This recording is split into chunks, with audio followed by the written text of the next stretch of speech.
not-for-profit organization with a mission of a free world-class education for anyone, anywhere. And as Mark alluded to, this all started almost by chance. About 10 years ago, I had a cousin, Nadia, who was about the same age as most of y'all in this room right now. She was about 12 years old, and she was having trouble in math. She was convinced that she couldn't get unit conversion.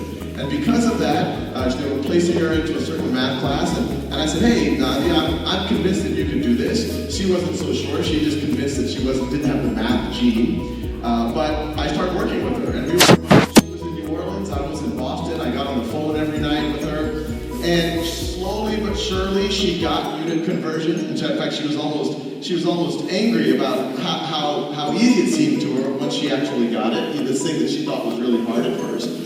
Then she got caught up with her class. Then she actually got a little bit ahead of her class, and at that point, I became what I call a tiger cousin.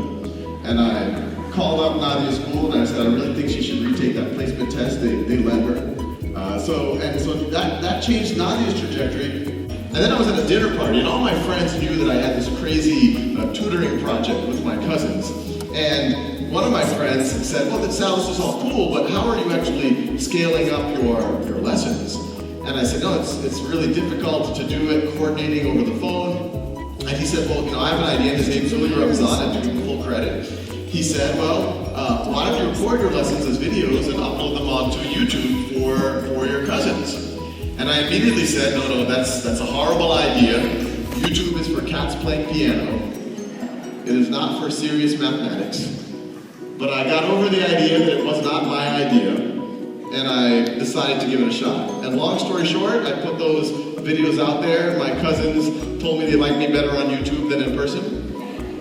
And then it started to be clear that people who were not my cousins were watching, and the comments came in, and some of those early comments were just simple thank yous. Even that I thought was a pretty big deal. I don't know how much time you spend on YouTube. Most of the comments are not thank you. A little bit edgier. But then I started getting comments. This is how I was able to pass my algebra class. I didn't think I was good at science before, but now I'm going to become an engineering major when I go to college. After leaving the military, I'm able to go back to college and keep up with what's going on. Nobody's born smart. We all start at zero. Can't talk, can't walk, certainly can't do algebra. Adding, reading, riding a bike. Nobody's good at anything at first. There was a time when Einstein couldn't count to 10. And Shakespeare had to learn his ABCs just like the rest of us. Thankfully, we're born to learn. Slowly, surely, you stumble, slip, crawl, fall, and fail, and fall. Frustrated, confusing, trying, struggling, until one day, you walk.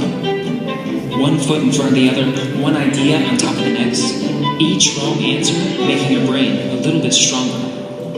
Failing is just another word for growing, and you keep going. This is learning. Knowing that you'll get it, even if you haven't gotten it yet. Because the most beautiful, complex concepts in the whole universe are built on basic ideas that anyone can understand. Whoever you are, wherever you are, you only have to know one thing.